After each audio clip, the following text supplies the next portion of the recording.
Más adelante estaremos con nuestra compañera Fernanda Ceballos para que nos cuente todos los detalles que darán a conocer las autoridades respecto a las labores que se realizan en el Cerro Casitagua. En otros temas les contamos, dirigentes indígenas rindieron versión dentro del proceso de investigación de los hechos violentos ocurridos durante las protestas de octubre. El turno fue para Jaime Vargas y Leonidas Issa. Ambos dicen que se someterán a lo que determine la justicia. Fueron visibles en las protestas de octubre pasado y sus decisiones determinantes para seguir o parar la violencia que se apoderó de las calles del país durante 11 días de paralización. Son Jaime Vargas, presidente de la Confederación de Nacionalidades Indígenas, y Leonidas Issa, dirigente indígena de Cotopaxi. Ahora sus acciones deberán explicarse ante la justicia y para eso llegaron hasta la fiscalía. No podemos decir quién fue el terrorismo o quién hizo el terrorismo, sino hay una razón, ¿sí? Aquí en nombres y apellidos, el por qué el levantamiento del pueblo ecuatoriano. No hubo freno en su discurso frente a las bases y así movilizaron a sus dirigidos en todo el país.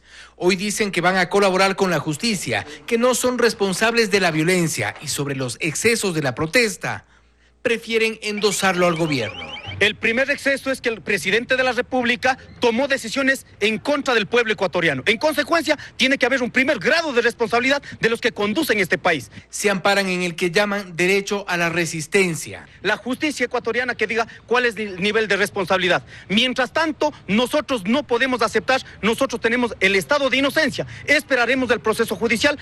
En la lista de los convocados también estaba Rafael Pandam, presidente del Parlamento de Nacionalidades Indígenas de la Amazonía. No acudió al llamado.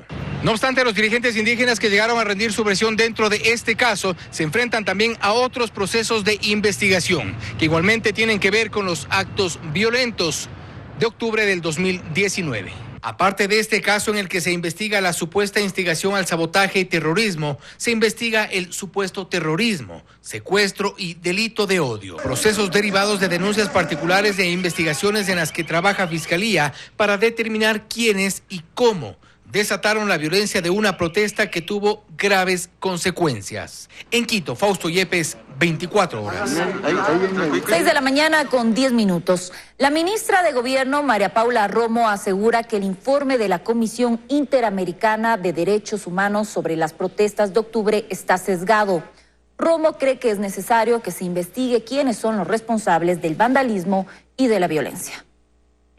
Para que quede claro. La ministra de Gobierno, María Paula Romo, asegura que el informe de la CIDH no muestra un panorama completo de los días de violencia que vivió el país en octubre de 2019. Cree que las observaciones inclinan la balanza a favor de los grupos indígenas. El organismo dice textualmente que actuaron bajo el marco del derecho a la protesta. Romo cree que el informe está sesgado.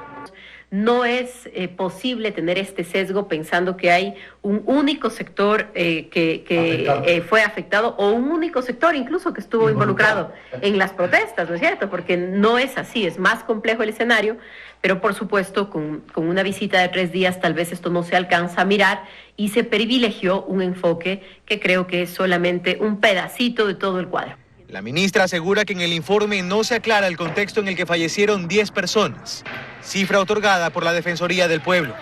Porque también es desproporcionado, no se ajusta a la verdad, que cuando una persona sufre un accidente de tránsito, producto de los montículos que han puesto los manifestantes, se incluya en la lista de la violencia que se le atribuye al Estado. Sobre lo ocurrido en el ágora de la Casa de la Cultura, donde varios policías y periodistas fueron retenidos contra su voluntad, el organismo evita referirse a un secuestro y señala que algunos periodistas entrevistados reconocieron que no fueron retenidos y que otros así lo interpretaron ante el pedido de realizar una transmisión en vivo. Una postura que para Freddy Paredes, quien lo vivió en carne propia, es tibia, por decirlo menos. Los miembros, los dirigentes del sector indígena impidieron la libre movilización de los periodistas. Eso se llama secuestro. En este tema, el pronunciamiento de la CIDH a criterio del analista político Hernán Pérez Luz es preocupante. Porque si no lo van a sancionar a los señores que secuestraron, que nos lo digan abiertamente para que en adelante el secuestro se quede eliminado del Código Penal. La ministra de Gobierno asegura que no se quedarán de brazos cruzados ante un informe que siente que no cuenta la historia completa. Anuncia que el organismo tendrá una respuesta. En Guayaquil, Carlos Acoto, 24 horas.